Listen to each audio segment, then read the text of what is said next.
स्वागत है आपका अपना क्लास मैजिकल क्लास 2.0 में। तो फ्रेंड्स, आज हम लोग देखेंगे संसद की प्रमुख समिति के बारे में। तो इसके बारे में theory plus previous year question कराया जा चुका है। यदि आपने नहीं देखा तो जाकर प्ले लिस्ट में देख सकते हैं। आज इसी से रिलेटेड लगभग 20 plus most VVI MCQ question को कवर करेंगे।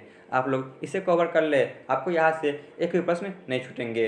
यहाँ से भी सभी प्रकार के प्रतियोगिता परीक्षा में 1 से 2 प्रश्न पूछ लिए आते हैं। चलिए क्लास की शुरुआत करते हैं। पहला प्रश्न है, निम्नलिखित में से कौन स्थायी समिति है? ऑप्शन ए प्राक्कलन समिति, ऑप्शन बी लोक लेखा समिति, ऑप्शन सी उपक्रम समिति या ऑप्शन डी इनमें से सभी। तो इनमें से सभी, ये सभी जो कि स्थायी समिति है। क्वेश्चन नंबर 2, स्थायी समिति का कार्यकाल कितने वर्ष का होता है? जो स्थायी समिति है तो इन सभी का कार्यकाल कितने वर्ष का होता है? तो ऑप्शन सी 1 वर्ष का होता है। क्वेश्चन नंबर 3, निम्नलिखित में से कौन अस्थायी समिति है?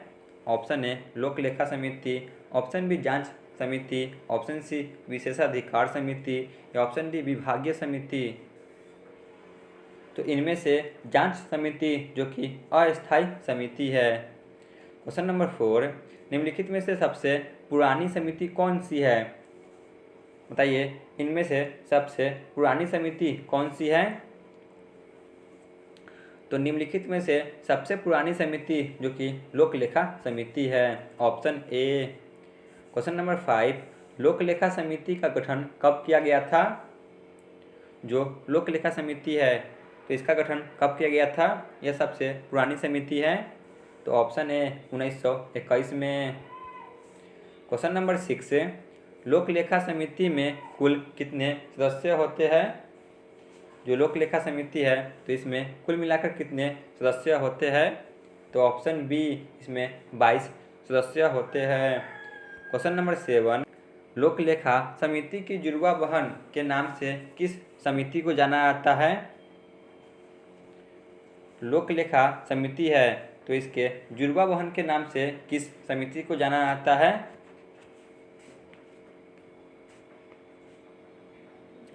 तो इसका सही जवाब होगा ऑप्शन ए, प्राक्कलन समिति को जुड़वा बहन के नाम से जाना जाता है।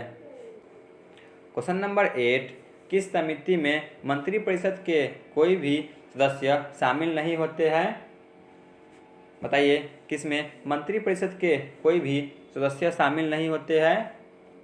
तो ऑप्शन डी, लोक लेखा समिति में। क्वेश्चन नंबर 9, लोक लेखा समिति के अध्यक्ष की नियुक्ति कौन करते हैं? जो लोक लेखा समिति है और जो इनके अध्यक्ष को चुना जाता है तो किनके द्वारा इनकी नियुक्ति होती है? तो ऑप्शन सी, लोकसभा अध्यक्ष के द्वारा। क्वेश्चन नंबर 10, लोक लेखा समिति के अध्यक्ष को किस दल से चुना जाता है? बताइए, जो लोक लेखा समिति के अध्यक्ष को चुना जाता है तो यह किस दल से चुना जाता है? तो ऑप्शन बी, विपक्षी दल से चुना जाता है। क्वेश्चन नंबर 11, सबसे बड़ी स्थायी समिति कौन है? बताइए, इन सभी में से सबसे बड़ी स्थायी समिति कौन है? तो वह है ऑप्शन ए, प्राक्कलन समिति। क्वेश्चन नंबर 12, प्राक्कलन समिति का गठन कब हुआ था?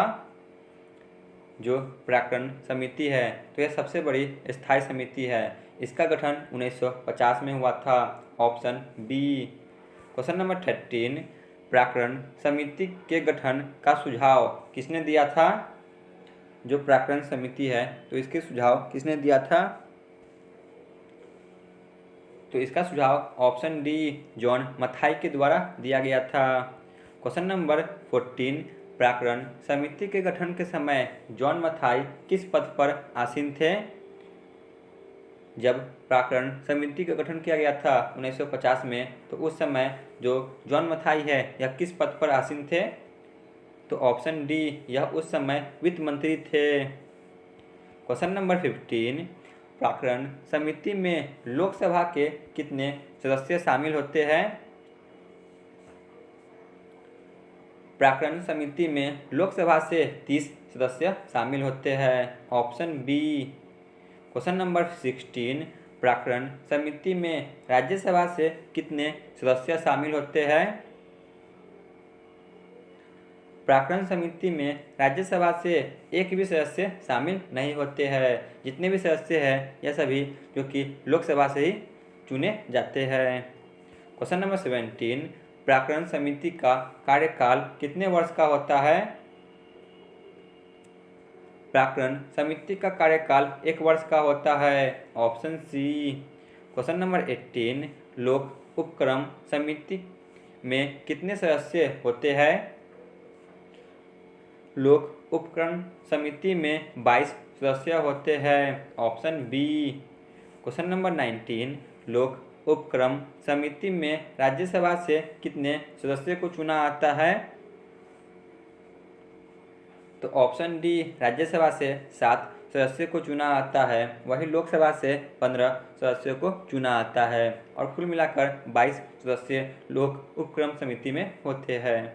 क्वेश्चन नंबर 20, लोक उपक्रम समिति के अध्यक्ष की नियुक्ति कौन करते हैं? जो लोक उपक्रम समिति है और इनमें जो अध्यक्ष को चुना आता है यह किनके द्वारा चुना आता है?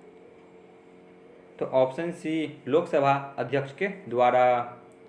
क्वेश्चन नंबर 21, एससी और एसटी कल्याण समिति में कुल कितने सदस्य होते हैं?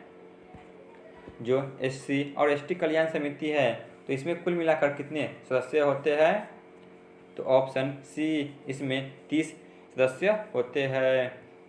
क्वेश्चन नंबर 22, एससी और एसटी कल्याण समिति में कितने लोकसभा से सदस्य होते हैं?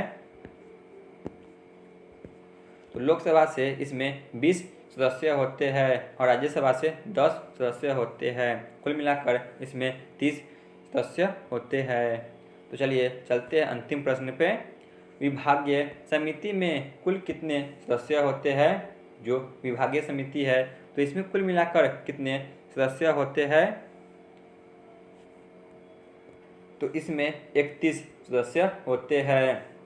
21 जो कि लोकसभा से होते हैं और 10 जो कि राज्यसभा से होते हैं। कुल मिलाकर इसमें 31 सदस्य होते हैं। तो यहाँ पे हमारा क्लास समाप्त होती है। आप लोग कमेंट में जरूर बताएं कि आपको यह क्लास कैसा लगा। धन्यवाद।